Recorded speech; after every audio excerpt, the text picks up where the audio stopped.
My name is Russell Schumacher. I sold technology to the world, back when there was technology. And people to sell it to.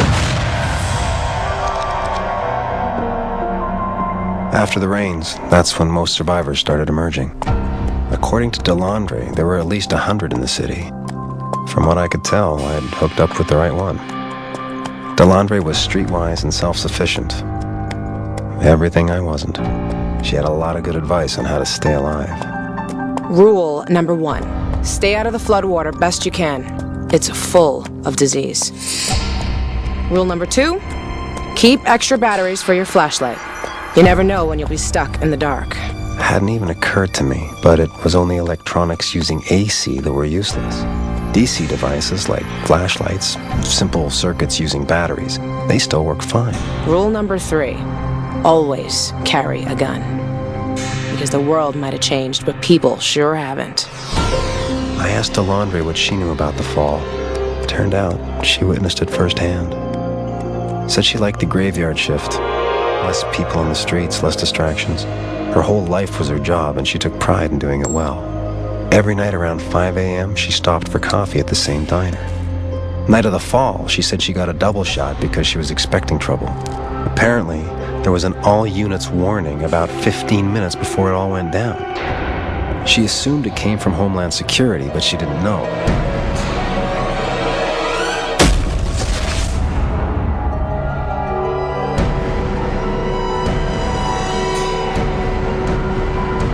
It was burning hot.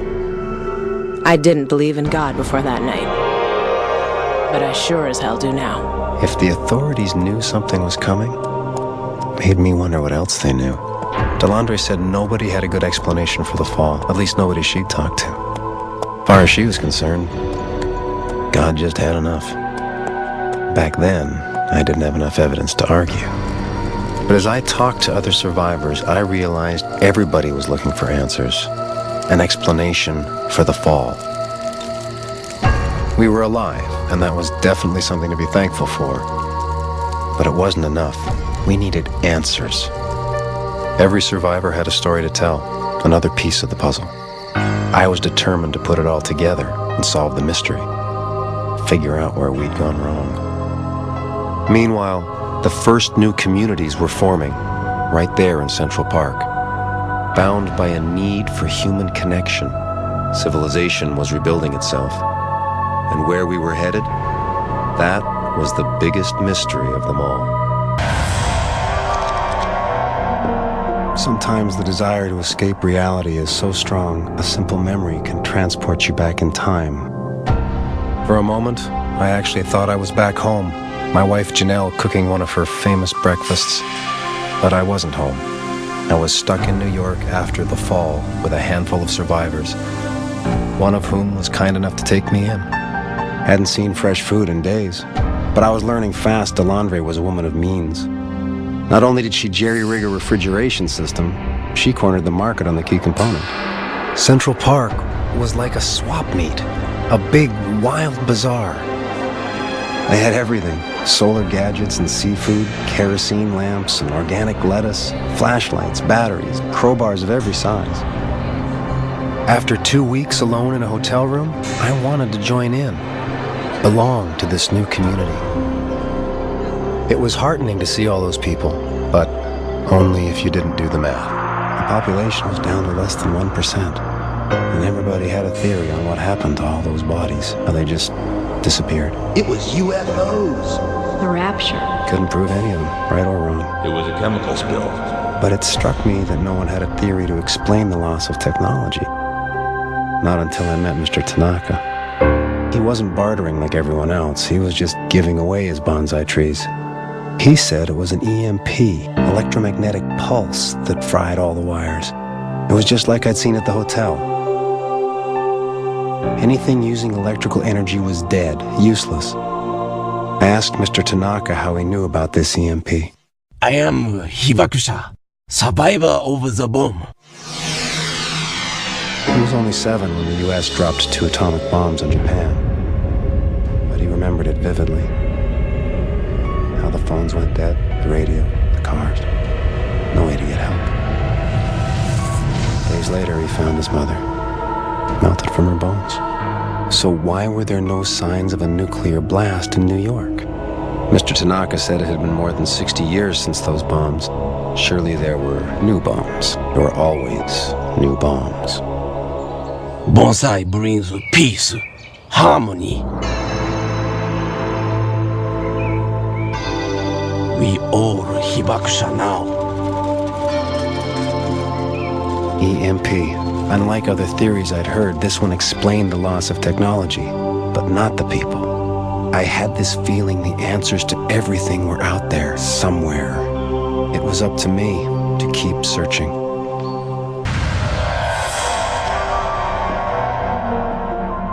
Whenever I've got a lot on my mind, I like to walk. Usually juggling 20 things, dates, deadlines, bills. Today there was only one thing on my mind. Mr. Tanaka's EMP theory. But according to Delandre, I was supposed to be out looking for my own place. It seemed pretty certain the owners weren't coming back. Still, felt strange settling into their house. I tried not to think about the odds. But if less than 1% survived, what were the chances Janelle and Kizzy were still alive? Tried to focus on the future, but I couldn't shake Delandre's all-unit warning just before the fall. Somebody had to know what happened. Homeland Security. I asked her to take me there, help me find the truth. Delandre didn't see the point. She indulged me.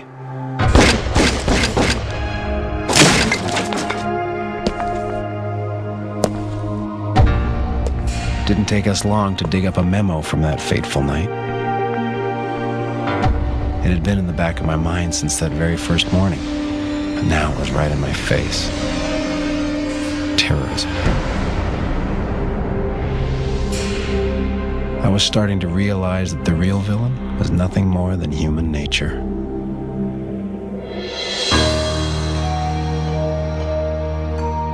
Rumors of a violent gang called the Pack had spread through the city. Now there was news of a casualty. That sense of security we had started to unravel.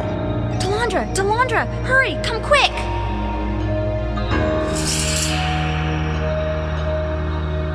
It was Flashlight Sue from the park. Sue told Delandre how she and Battery Bill had claimed this warehouse. Claiming was Delandre's idea, one of her new laws.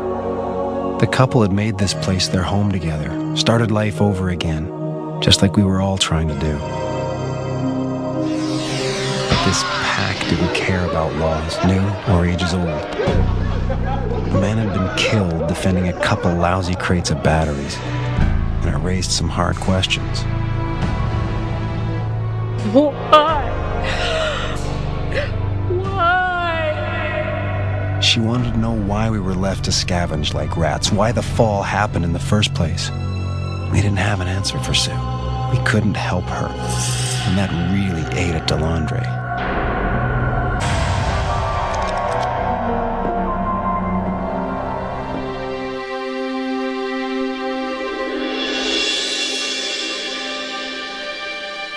We are at a crossroads.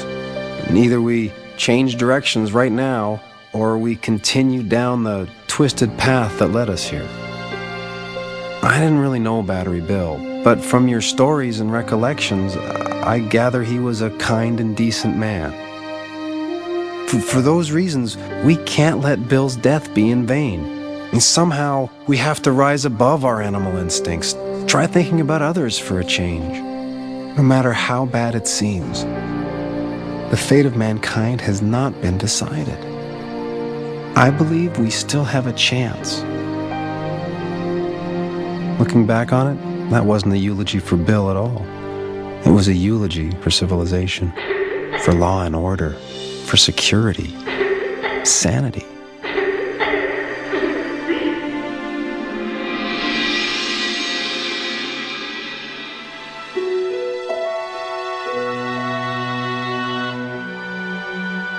I'd seen other kids in the city, clearly orphans. This little boy, though, Jason, he said he had a mother.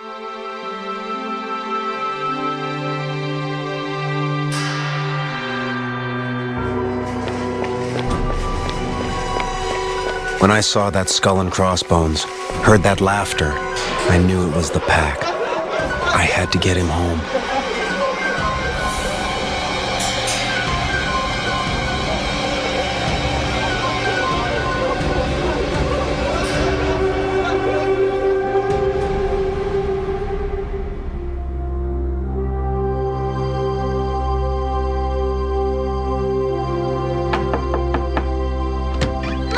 Marla and Jason survived. It gave me new hope that maybe Janelle and Kizzy made it too.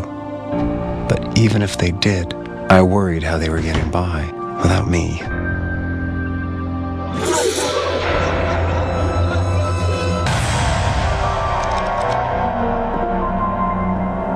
Every day I missed my family more. The sense of belonging, the peace of mind they brought. That Marla and Jason survived, it gave me new hope that maybe, just maybe, Janelle and Kizzy made it too. But even if they did, I worried how they were getting by without me. Thought I had it rough those first 2 weeks alone. I had no idea. Marla's story was pretty humbling. I woke up. The bed was really hot. I thought Paul had cranked the electric blanket again, but he was gone. The whole room was damp, like a sauna.